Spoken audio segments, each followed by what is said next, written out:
এখন আমাকে হাসি মুখে বিদায় দাও, আমার দেরি হচ্ছে। আচ্ছা, তার আগে আমি তোমাকে দোয়া পড়ে ফু দিয়ে দিচ্ছি।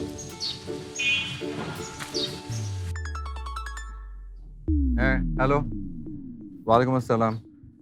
Thank you so much. হ্যাঁ, দোয়া করো, বেশি বেশি করে দোয়া করো। হ্যাঁ, আর বাসার সবাইকে বলো দোয়া করতে। আচ্ছা, ঠিক আছে, ওকে। হ্যাঁ, থ্যাংক ইউ। ওয়ালাইকুম আসসালাম। ওয়ালাইকুম আসসালাম। কে ফোন করছে? মোহনা। তোমার ছাত্রী? হ্যাঁ হ্যাঁ, কেন? কিসের জন্য?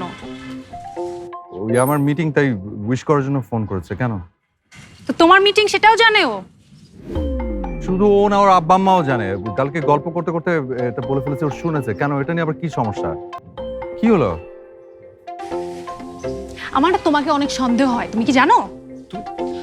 আমাকে তুমি আর কোনো কথা বলবে না, আমার কিন্তু এখন প্রচন্ড রাগ হচ্ছে। তুমি তোমার মিটিং এ যাও, তোমার মিটিং দেখে আমি তোমার কাছে ছেড়ে দিচ্ছি, কোনো কথা বলছি না, ঠিক আছে? তোমার যদি মিটিং না থাকতো তুমি দেখতা। ভালোভাবে মিটিং দিও, যাও।